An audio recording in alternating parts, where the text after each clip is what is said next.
ठीक। पितर है वो भी देव योनि में आते हैं। अच्छा। तो सबके अलग अलग स्तर हैं, सात्विक राजस तामस। जी नारायण नारायण नारायण नारायण। और किसी 2-3 तो और कोई सुनता पारेख जी आपने कुछ पूछना कि और कुछ किसी ने कोई बोला होगा पूछा नहीं? हाँ प्रणाम डॉक्टर साहब। हाँ जी बोलो। हाँ ये जो पितरों, अरे इनकी आवाज तो सुन ही नहीं रहे बाबू। आवाज नहीं आ रही है क्या? आवाज नहीं आ रही भाई, आप मोबाइल के पास में मुंह करके बोलिए। हाँ हाँ अब आ रही है क्या? अब ऐसी आ रही है, सुनने वाले आपको कान मोबाइल के चिपका देंगे तो भले ही सुन जाएगा। ठीक है फिर तो मुझे तो नहीं आ रही है भाई, आप लोग बता दो मेरे को ये आपको सुन रहा है तो। ठीक है मैं मेरे वाले मोबाइल से करता हूँ। नहीं बोलो, आप बोलो, थोड़ा सा बोलो। अच्छा बोलो, बोलो। बोलो। आप इसमें तक पूछ रहा था कि ये पितरों की स्थापना करते हैं कहीं घर में, अपने जो अपने खुद के पितर जो है, ऐसा कोई बता देते हैं कोई पंडित जी या कोई पुजारी की इनकी स्थापना करो जिससे घर में शांति रहेगी, या ऐसा ऐसा करना उचित है क्या? वो कोई सात्विक काम है या ये तामसिक काम है पितरों का घर में पूजन करना? वो तो ठीक है भाई, श्रद्धा से हम श्राद्ध करते हैं या पितरों को पूजन करते हैं श्राद्ध वृक्ष में, लेकिन ये जो है घर में स्थापना करके उसकी नित्य पूजा करना, ये ठीक है क्या? ये बताइए डॉक्टर साहब। प्रणाम जी मोहनलाल जी भाई आप बता दो, सुना है क्या पूरा? अच्छा डॉक्टर साहब नहीं सुना। डॉक्टर साहब ये बोल रहे हैं कि जो हम श्राद्ध तर्पण जो करते हैं वो तो ठीक है, वो तो हमारा कर्तव्य कर्म है, किंतु कई जगह क्या होता है कि उनको पितरों को घर में नाडे ले लो, इनकी रोज पूजा करो, ये ब्राह्मण लोग और बता देते हैं कि ऐसे ऐसे ये करो, तो उनको पूजना क्या ठीक है क्या या नहीं ठीक है? ऐसी बात वास्तव में तो सकाम भाव से किसी की भी पूजा करना ठीक नहीं है, और इनका बहुत बढ़िया, इनके लिए यदि हम कामना पूर्वक इनका पूजन करते हैं तो ये राजसी पूजा ही है, और अगर किसी के नाश के लिए करते हैं तो तामसी पूजा ही है, और धन प्राप्ति के लिए करते हैं तो ये राजसी पूजा है। तो ये कोई कामना पूर्ति के लिए करना है, ये वास्तव में कल्याणकारक नहीं है। जी इसका मतलब है हमें समय समय पर पितरों के दिन आते हैं तब तर्पण श्राद्ध और करना चाहिए, इसके अलावा और नहीं करना चाहिए। बिल्कुल बिल्कुल एकदम ठीक।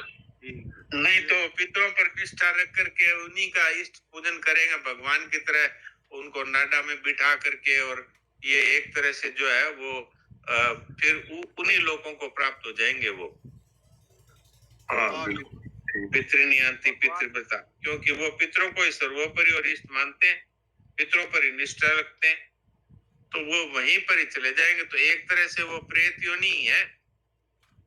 जी हाँ वो कितनी बढ़िया बात है ना भाई, हमारे लिए तो पितर है लेकिन दूसरों के लिए तो वो भूत ही है ना, ये बात आई है इसमें आज। दूसरों के लिए तो भूत ही है और हमारे लिए वो पितर हैं, और दूसरों हमारे लिए पितर है, पर पितर से भी सकाम भाव से करने की साधक के लिए उचित नहीं है। वो असाधक है वो तो करे, वो तो धन की प्राप्ति के लिए यहाँ पर भी माँ बापों का इसीलिए वो सेवा करते हैं कि वो धन मिल जाएगा, तो वो निम्न श्रेणी के ही माने जाएंगे। सही बात।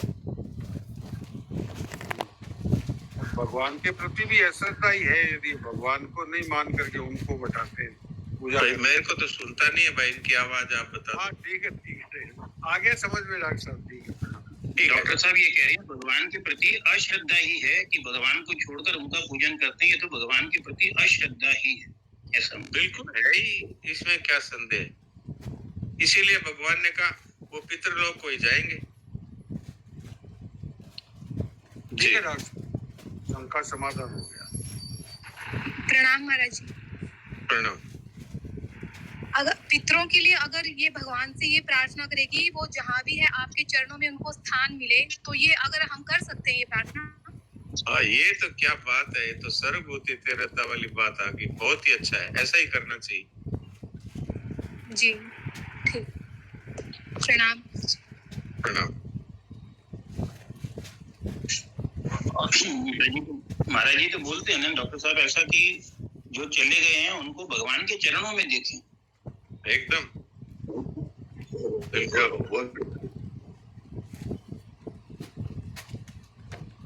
तो डॉक्टर साहब इसमें जो 5 ईश्वर कोटि के देवता आए हैं, इसमें भी लिखा है कि ईश्वर के जिस रूप में उनकी स्वाभाविक श्रद्धा होती है उसी का वे विशेषता से यजन पूजन करते हैं। तो इन 5 में भी अपना इष्ट एक होना चाहिए। इष्ट तो एक ही होना चाहिए, इसीलिए कहा है कि जिसमें आपकी विशेष रूप से स्वाभाविक श्रद्धा है, जिस रूप में, उसी का विशेषता से इष्ट मान करके यजन पूजन और भजन करना चाहिए। ठीक है। तो इसमें जो एक इष्ट मानने की बात है, जो 7वें अध्याय का 16वां श्लोक है, जिसमें भगवान ने कहा कि मेरे 4 प्रकार के भक्त होते हैं, अर्थार्थी, आर्त, जिज्ञासु। तो अपना जो इष्ट मान लो गणेश जी मेरे इष्ट हैं, तो गणेश जी से मैं सकाम भाव से जो है याचना कर सकता हूँ। हाँ, कर सकते हैं। अर्थार्थी वाली बात मतलब मुख्यतः तो है भगवान की ही है, लेकिन कभी कभी अंदर से ऐसा कुछ रहता है तो उसमें सकाम भाव से उनको मांग सकते हैं, उनसे अपने इष्ट से। वो तो भगवान की उदारता है कि वो अर्थार्थी तो मांगता है, लेकिन वो भगवान कहते हैं ये भाई मेरे से मांगता है, इसलिए भगवान उसको अपना भक्त मानते हैं। तो एक से एक कैटेगरी बढ़ करके है। अर्थार्थी सबसे नीची कैटेगरी का है, और उसके बाद आरंभिक भक्त है, और उसके बाद में जो कष्ट निवारण के लिए आर्त भक्त है, और उसके बाद में है वो जिज्ञासु भक्त है। और वो वास्तव में तो प्रेमी भक्त है, वही है, वो मेरी आत्मा ही है, भगवान कहते हैं। तो अपने को तो हाँ, अगर धन की कामना है किसी भी तरह छोड़ी ही नहीं जाए तो भगवान से मांगो। तो भगवान इतने उदार हैं कि उनको भी कहते हैं ये मेरे भक्त हैं। बोले क्यों भक्त हैं?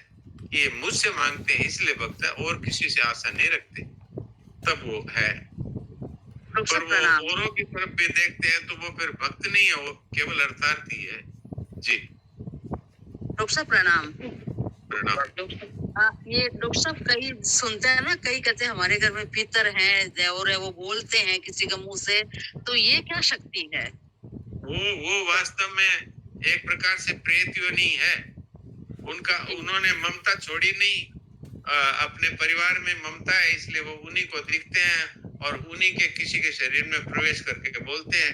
तो वो वास्तव में जो सकाम भाव रखने वाले हैं वो तो उनसे कामनाएं रखते हैं, और जो निष्कामी है वो उनके लिए गया श्राद्ध करा करके और उनकी मुक्ति करवा देते हैं। जी, और उनके लिए गीता पाठ करना, उनके लिए व्रत एकादशी इत्यादि करके उसका फल उनको समर्पित करना, ये वास्तव में उनकी सच्ची सेवा है, न कि उनसे कुछ मांगना, उनसे कुछ कामना रखना। जी, जगह सुना है कि हमारे यहाँ पितर जी की आज वो बोलेंगे, आज उनका वो ज्यादातर तो उसमें होता है ढोंग, और कोई वहां पर वास्तव में पितर है, वो ऐसी ममता के कारण से उन्हीं के घर में आकर के और इस तरह की बातें कहते हैं कि भाई तुम मेरे को अलग मेरा नाटा बिठा दो और मेरे को ये चढ़ाओ वो चढ़ाओ। तो ये वास्तव में प्रेत योनि है, और इसको निकृष्ट श्रेणी की देव योनि भी कहते हैं। तो उनका उद्धार वैसी चेष्टा करनी चाहिए, न कि उनसे कामना पूर्ति की चेष्टा करें। जी डॉक्टर साहब ज्यादातर हिस्टीरिया पेशेंट होते हैं वो, है ना? हाँ, ये तो मैंने कहा ही है कि कोई न कोई पाखंड है या बीमारी है ज्यादातर। पर हाँ, इस तरह की योनियां है, प्रेत योनि भी है, पितर योनि भी है, ये है सब। जी हाँ, संतोष पारिक जी आप जब डॉक्टर साहब अभी इसमें एक बात आई थी कि भगवान हमारे पूर्वज है, ये वाली बात। तो जैसे अब कोई भी जो मृत आत्मा के लिए हम लोग तर्पण श्राद्ध करते हैं, तो मैंने एक कोई अच्छे संत से ये बात सुनी थी। जैसे देवरिया बाबा है ना, उनके जो अभी गद्दी पर जो बैठे वो संत, उन्होंने बताया था कि मतलब ओम नमो नारायण, ओम नमो नारायण ऐसे करके अपने मतलब नारायण भगवान को ही अर्पण कर दो और वो अपने पितर को वहाँ अपने जो पूर्वज है पितर है उनको पहुंचा देंगे। तो ये सही है। ये ठीक ऐसा कर तो मैं तो अभी कई जब से मैंने सुना मैं तो ऐसे ही करती हूँ। और एक बार पिछली बार श्राद्ध के अंदर मैं ऐसे नाम जपूर करती थी, भाई मेरे पितरों को मिले, घर में शांति हो। और उस दिन से मैंने वो भी ये ठीक है कि हम पितरों के निमित्त कुछ ऐसे कार्य करें जिनसे उनका उद्धार हो, उनकी सद्गति हो, उस योनि से छूट करके वो फिर जो है वो मनुष्य योनि में आ जाए। उनको भगवान के चरणों में देखना और उनके लिए निष्काम भाव से गीता पाठ करना और एकादशी व्रत करना, फिर उनका फल है उनको समर्पित करना, ये वास्तव में सच्ची सेवा है जी। उसके बाद में मैंने तो सब छोड़ दिया। जो भी कुछ होता है ना, मैं तो भगवान को अर्पण करके कहती हूँ जिसको जीना है तो शांत हो, उसको आप ही दे दो। अब हम तो जीते थे तो भी उनको खुश नहीं कर पाए, और मरने के बाद में कहाँ ढूंढ ढूंढ के सबको खुश करेंगे। तो आपको हम जानते हैं, आपके चरणों में हमारी श्रद्धा रहे। बस ये तो आप सही जगह पे आपने भेज दिया, वो तो अपने आप डिस्ट्रीब्यूट हो जाएगा जहाँ जरूरी है वहाँ। लेकिन डॉक्टर साहब एक चीज है कि मतलब कई काम जैसे जो जरूरी काम करने होते हैं ना, वो काम भी बिगड़ जाते हैं। तो मेरा तो एकदम मतलब दृढ़ निश्चय है कि मुझे कोई सकाम भाव, कोई कर्म करना ही नहीं है अब जीवन के अंदर। लेकिन बच्चे इस पर थोड़ा सा बाध्य करते हैं मुझे, तो इसका थोड़ा सा बता दो आप। नहीं, बच्चे कहते हैं तो उनको समझाएं कि भाई सकाम भाव अपने को नहीं रखना है, क्योंकि सकाम में जो कुछ पहली बात तो मिलेगा कि नहीं, और मिलेगा तो वो टिकेगा नहीं और भगवान से दूर हो जाएंगे। तो ये समझाना कर्तव्य की दृष्टि से करें तो कोई अर्जा नहीं है, क्योंकि जैसे बच्चों के लिए मैं ये सोचती हूँ, कोई बताया था कि पितरेश के लिए मतलब कोई साखियां बना के थड़ी के ऊपर, मतलब तो मैं यही सोचती हूँ कि चलो बच्चों को भी खुश रहे, और मैं तो भगवान के नाम से बनाऊंगी और मतलब उनको कहूंगी भगवान आप ही जानो, अब भाई उनको बच्चे भी खुश, मेरा भी कोई प्रश्न हो या कोई अभी तक जो बात चली है कोई शंका हो तो पूछो, नहीं तो नहीं है तो डॉक्टर साहब एक बार छोटा श्लोक क्या पूछ रहे हो, बोल रहे हो? हाँ, अभी मेरी बात चल रही थी, वो बीच में कई लोगों ने बोल दिया। ठीक है। तो डॉक्टर साहब मैं आपसे जो है एक इष्ट की बात कर रहा था। हाँ जी। तो अब क्या है कि जैसे मंदिरों में गणेश जी भी हैं, शंकर जी भी हैं, पार्वती जी भी हैं, और सकाम भाव की आदत है जी। अक्सर आदत है, तो सबसे जो है वो याचना कर लेते हैं। गणेश जी से भी मांग लिया, पार्वती जी से भी मांग लिया, शंकर जी से भी मांग लिया, विष्णु भगवान से भी मांग लिया। तो इसमें क्या स्थिति है? ये वही स्थिति है जैसा हम संसार में मांगते हैं, वही स्थिति है। क्योंकि इष्ट कहने को तो इष्ट कह देते हैं, भाई राम जी हमारे इष्ट हैं। कई अक्सर लोग कह देते हैं राम जी हमारे इष्ट हैं, पूछो तो भाई हम तो राम जी को मानते हैं, हम तो कृष्ण जी को मानते हैं, ऐसा तो कह देते हैं। पर ये जो ममतापना जो है वो तो खत्म नहीं होता। हाँ, इसमें सिर्फ इतनी बात है कि केवल परमात्मा का आश्रय रखें, केवल उन्हीं से मांगे, तो भगवान ने उनको अपने भक्त बतलाए, अर्थार्थी भक्त। लेकिन अगर वो इससे भी मांगते हैं, उससे भी मांगते हैं और संसार से भी मांगते हैं, और वहां पर भी जितनी मूर्तियां हैं सबसे ज्यादा कर कहते हैं आप ये कर दो, आप ये कर दो, आप ये कर दो, तो वो वास्तव में भक्त नहीं है, अर्थार्थी है। तो ये नीचे दर्जे की बात है।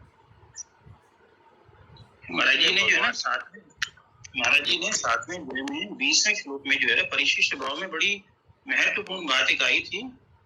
सुनाइए। 549 पेज पर परिशिष्ट भाव में कि अगर अनेक कामनाएं होने पर भी उपास्य देव एक परमात्मा हो तो वे उपासक का उद्धार कर देंगे, परंतु कामनाएं भी अनेक हों और उपास्य देव भी अनेक हों तो उद्धार कौन करेगा? ये बिल्कुल महाराज जी ने क्वेश्चन मार्क लगा दिया महाराज जी ने। हाँ, कि कामनाएं भी अनेक हो, उपास्य देव भी अनेक हो, तो उद्धार कौन करेगा? उद्धार की जिम्मेवारी कौन करेगा? और वास्तव में तो इनके इष्ट वो है ही नहीं, इनका इष्ट है धन, इनका इष्ट है वो अपना स्वार्थ, तो वास्तव में ये इष्ट है ही नहीं उनका। आप जो चीज चाहते हैं वही तो आपका इष्ट है। ये तो भगवान की विशेष छूट है कि भगवान कहते हैं कि भाई मेरे से मांग रहे हैं, वो तो मांगते को भी उदार कहते हैं। ये तो भगवान की उदारता है वास्तव में। अब तो महाराज जी क्या है, डॉक्टर साहब क्या है कि सभी साधक अपने लोग जो हैं सब कहीं ना कहीं से कच्चे साधक ही पक्के बनने की तैयारी कर रहे हैं। तो महाराज जी जो है कच्चे साधकों को सावधान कर रहे हैं, सावधान कर रहे हैं। मांगने इस से विषय में भगवान से केवल यही मांगना है आपका प्रेम प्राप्त हो, बस। इसके सिवा कुछ भी नहीं मांगना। इसके सिवाय सही बात तो सबसे बढ़िया बात तो ये भगवान से भगवान का प्रेम मांगना है, बस आपका प्रेम मिले। और शरणानंद जी महाराज ने तो एक जगह बहुत ही भावुक होकर के ये कहा है कि अपना प्रेम आप मुझे दे दो, आपका प्रेम मुझे दे दो, बस दे दो प्यारे दे दो, ऐसे उनके शब्द है ये। डॉक्टर साहब, शरणानंद जी महाराज का सूत्र में बताया है कि जब हम कोई भी चीज की कामना करते हैं भगवान से, तो जो कामना करते हैं वो तो हमारा साध्य तो हो गया, भगवान को तो हमने साधन बना लिया। वही साध्य, बिल्कुल इष्ट तो वही है। इच्छित वस्तु को साध्य बना लिया और भगवान को साधन के रूप में मान लिया। साधन के रूप में मान लिया। निम्न बात होगी, इससे बुरी और क्या बात होगी। जहाँ से अपने को प्रेम मिल सकता था, जहाँ से हम जन्म मरण से छूट सकते थे, वहां पर आप मांग रहे हो उनसे।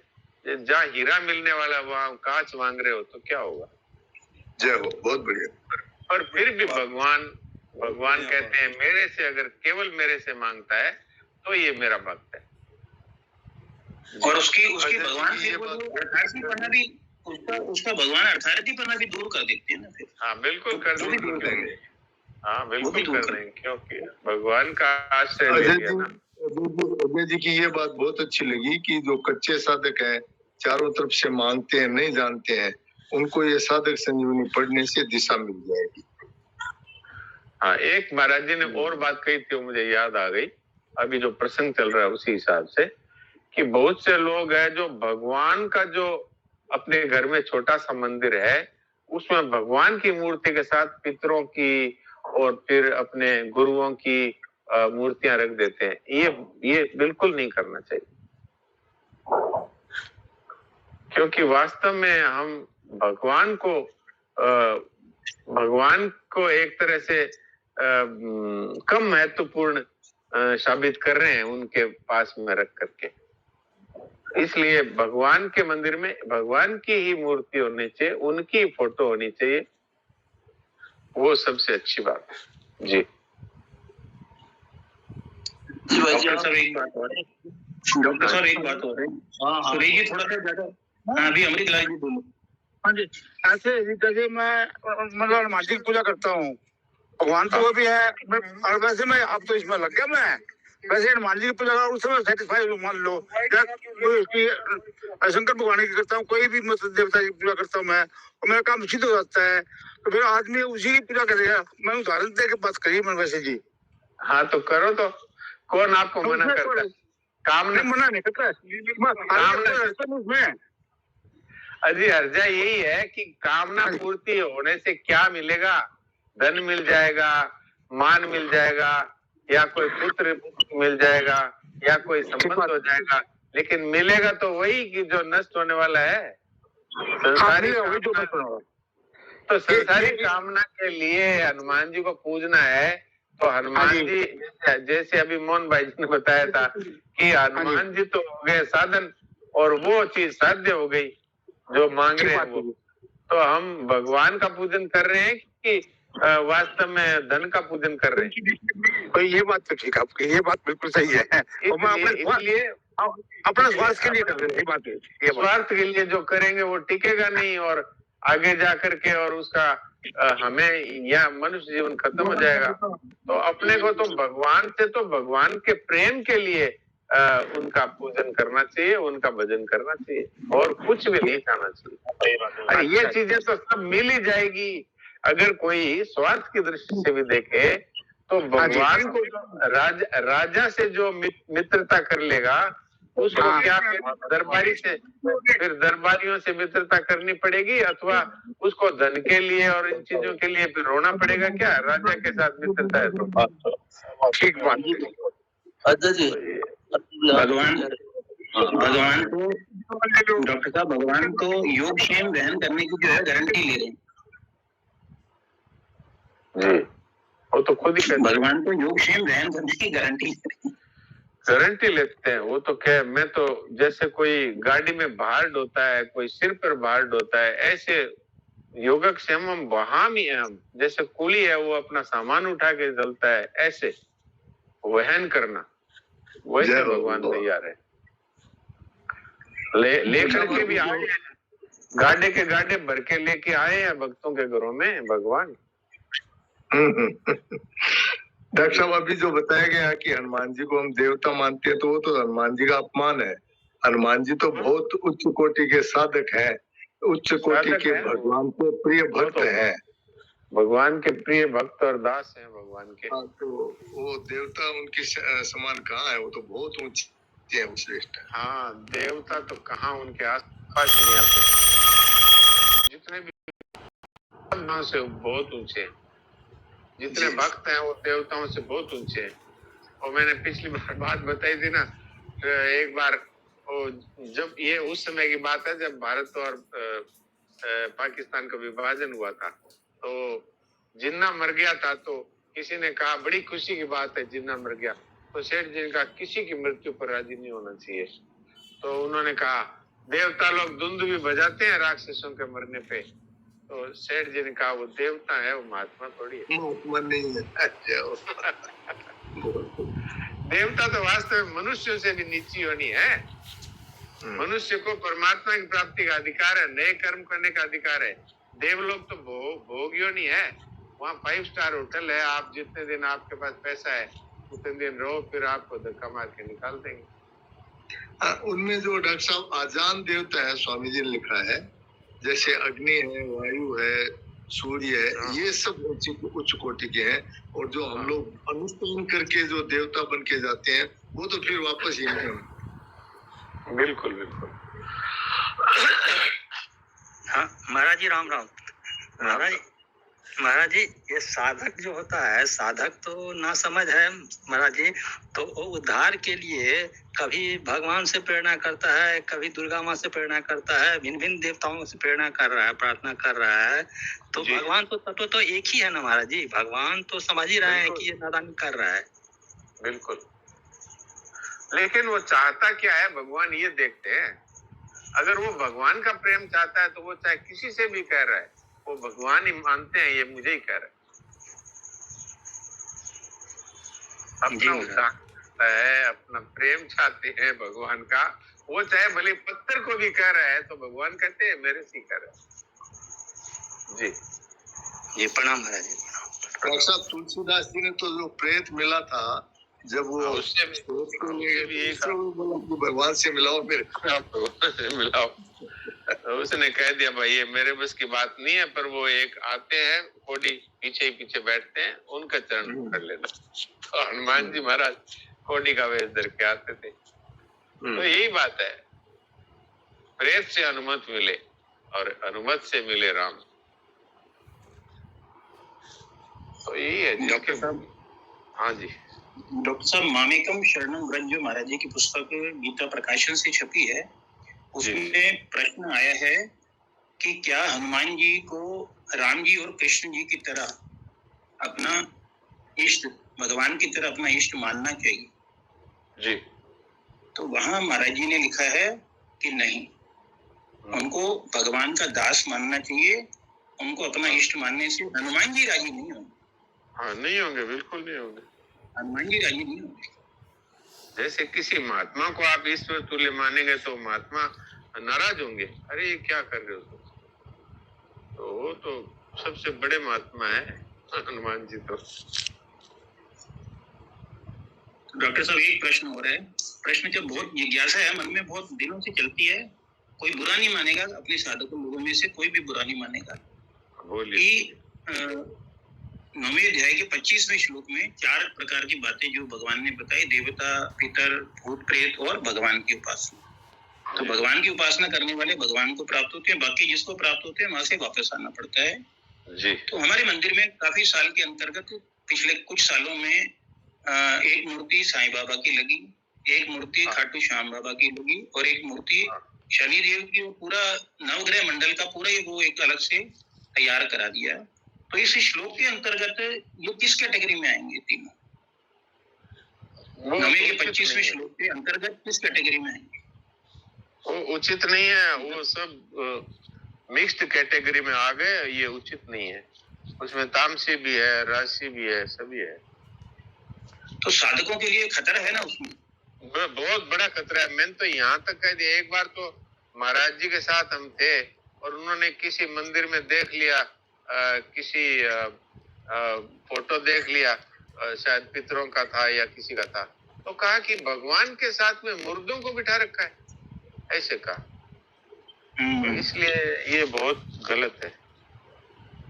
तो देखा देखी महाराज जी चक्कर क्या डॉक्टर साहब कि लोगों को तो बेचारों को कुछ पता नहीं है गीता में क्या कह रही है, भगवान क्या कह रहे हैं। वो बेचारे सोचते मंदिर में मूर्ति लगी हुई है तो वो आंख मीच के जो है पीछे पीछे चलते। बात क्या है कि सकाम भाव इतना कूट कूट के भर गया है मंदिर बनाने वालों में और मंदिर आने वालों में, दर्शन करने वालों में, कि उनको सब कुछ उचित ही लगता है। कहते अरे साईं बाबा के दर्शन करने से मेरा बेटा हो गया, मेरे धन हो गया, मेरा व्यापार चल गया, तो दूसरे भी जा करके और वो करते हैं। लेकिन उनका अगर इतिहास अगर देखें तो आप आश्चर्य में पड़ जाएंगे। इसलिए भगवान इसीलिए साफ साफ कहते हैं, अरे भाई मुझे छोड़ करके अनन्या चिंतयन्तो माम ये जना परिउपासते, अन्य किसी की उपासना जो करते हैं वो घाटे में ही। प्रणाम डॉक्टर साहब, प्रणाम डॉक्टर साहब। एकदम शरण पर जाए, साफ साफ इसीलिए कहा। हाँ जी बोलिए। ये कह रही हूँ अपन घर के मंदिर जैसे शिव जी की और अपने हनुमान जी की, राम दरबार की और शक्ति की, देवी की, भगवती की, सबकी मूर्तियां रखते हैं, तो ये गलत है क्या? हाँ बिल्कुल, आपको अपने जहाँ इष्ट की जहाँ मंदिर है वहाँ अपने इष्ट देव का ही रखना चाहिए और बाकी दूसरी जगह में रख लो आप सारे, कोई बात नहीं। जी जी। हमारे तो बचपन से याद है कि हमारे छोटा सा मंदिर था घर में बना हुआ, एक अलमारी समझ लो छोटी सी, तो उसमें बस भगवान कृष्ण बंसी बजाते हुए बस, बाकी और इधर उधर फोटोएं लगी थी, बस वो लगी हुई थी, कोई मतलब नहीं। लेकिन मंदिर में तो अपने इष्ट देव के सिवा और कोई होना ही नहीं चाहिए। और भी इससे एक नंबर बात यह है कि केवल इष्ट की फोटो पूरे घर में हो। पति एक ही होता है कि उसके बहुत सारे उनके जो संबंधी है सबको रख लेते हैं फोटो में, ऐसी बात है। अनन्य का अर्थ क्या होता है? अनन्य का अन्य कोई नहीं। मेरा भाई ने तो साफ साफ घोषणा कर दी, दूसरा कोई नहीं है मेरा, एक इंद्र गोपाल के सिवा। तो समय होता है सुरेश जी, आगे बढ़े। डॉक्टर साहब प्रणाम। प्रणाम। ये डॉक्टर साहब जैसे कुल देवता वगैरह इनके बारे में? हाँ, कुल देवता का पूजन करो, कोई बात नहीं है, और पूजन करके उनसे उनका अलग से रखो, भगवान के मंदिर में मत रखो, अलग से रखो। और जैसे अपना राजस्थान में लोक देवता वगैरह उनका, जैसे करणी माता वगैरह, हाँ, तो सबका अलग अलग मंदिर रखो, अपने सबको भगवान के साथ में मत रखो। और उनका इस दृष्टि से पूजन करो कि भाई ये क्षेत्र देवता है और ये कुल देवता है, तो शास्त्र में ये कहा है कि इनके प्रति अपना सद्भाव होना चाहिए, तो उनका पूजन करो बिना कुछ चाहे, निष्काम भाव से। जी प्रणाम। जी जी प्रणाम। छोटी सी बात मैं भी पूछूं। हाँ, मैं पूछूं कि भाई मेरे पास में लड्डू गोपाल है, पर लड्डू गोपाल की पूजा भी तो करती हूँ और एक मूर्ति विष्णु भगवान की जैसे है, पीतल की मूर्ति छोटी सी, तो उनमें मेरी बहुत आकर्षती है, मैं बहुत अच्छी लगे बा। तो वो भी कृष्ण भगवान के साथ में, तो मैं ऐसे सोचती हूँ कि कृष्ण भगवान, राम जी और विष्णु भगवान एक ही माया है, तो इनके साथ में पूजा फिर कोई आजाद नहीं, मेरा लाला ही विष्णु के रूप में है, बस फिर ठीक। हाँ, विष्णु के रूप में ऐसा सोचती हूँ। फिर कोई अर्जा नहीं, चाहे 5 मूर्ति। हाँ, यही तो विष्णु है, यही राम है और यही कृष्ण है, ये एक ही है। इसमें कोई अर्जा नहीं, इसमें तो कोई अर्जा नहीं है ना? नहीं, कोई अर्ज नहीं जी। राम राम, प्रणाम। राम राम। हरिओम जी क्या बोल रहे थे? डर लग रहा है डॉक्टर साहब पूछने में, कहा तो दिए, डर लगता है। डर क्यों, डरते क्यों है, ऐसी क्या बात? क्योंकि क्या है कि आज की नहीं, इसलिए ना, जैसे आज की तारीख में जितनी गहरी बातें हुई है और इतने अच्छे ढंग से एक संत, एक कंत, एक ग्रंथ, एक मंत्र, एक इष्ट की बात आती है, और भगवान के बारे में इतना सब कुछ चर्चा हुई। आज की तारीख अगर नोट कर ली जाए तो फिर ये तो कल से वही काम फिर करें, तो जैसे भक्ति वाले कहते फिरते हैं कि मैं केवल भगवान का हूँ, अब मैं केवल भगवान का हूँ। 22 लोग जो है सवेरे से शाम तक घर में रहते हैं साथ में। हाँ जी। और मैं भगवान का हूँ, भक्ति वाला हूँ, मुझे विवेक से क्या मतलब, मुझे कर्म योग, ज्ञान योग, ध्यान योग से क्या मतलब, मैं तो सबको लेके भगवान वाला हूँ। अगर सबको भगवत स्वरूप समझ करके ये धारणा भक्ति सेवा करे तो कोई अर्थ नहीं। ना ना, भगवत स्वरूप नहीं समझना, देवर जेठ डॉक्टर साहब भगवत स्वरूप समझे तब तो उनके चरणों की पूजा करना है। तो ये तो असाधन वाली बात हुई ना, कि भाई सुना तो है सब कुछ और करेंगे वही। अब पता चला कि महाराज जी कहते थे ना, वही पंचारी बात तो सिर माता है पर नाड़ो तोटी पड़ी, तो फिर तो कोई फायदा नहीं है सुनने का। थोड़ा हिंदी में बताएं। हिंदी में मतलब ये था, महाराज जी कहते थे कि वो एक पंचायती हो रही थी जिसमें वो एक व्यक्ति कह रहा था कि भाई सरपंच और ये सब मिलके जो फैसला करेंगे तो मैं सुनता हूँ। तो सुनकर के कहा कि फैसला तो सरपंच जी ने जो किया वो हमारे सिर पे है, मैं उसका आदर करता हूँ, लेकिन मेरा जो ये घर का नाला है ये तो यहीं गिरेगा। यानी वो किसी दूसरे के घर के आगे गिरता था उनका नाला, तो कहा नहीं मेरा नाला तो वही गिरेगा, पंचों की बात तो हमारे सर पर है। तो वो वाली बात तो ठीक नहीं है। डॉक्टर साहब जो हरिओम जी का प्रश्न और होता है ना, हरिओम जी का जो प्रश्न होता है वो पहले हम स्कूल में पढ़ते थे कि सतसैया के दोहरे जो नाविक के तीर, देखन में छोटे लगे घाव करे गंभीर। घाव करे गंभीर, ये तो है ही भाई। ये तो अच्छे विचारक भी है, विद्वान भी है, साधक है, और फिर वाराणसी में रहते हैं। आप देखो ना, भगवान शंकर अभी तो गीता भवन नंबर 5 में है। हाँ, ये तो कहीं भी रहे। बहुत अच्छा। ठीक। तो सुरेश जी, आप भजन की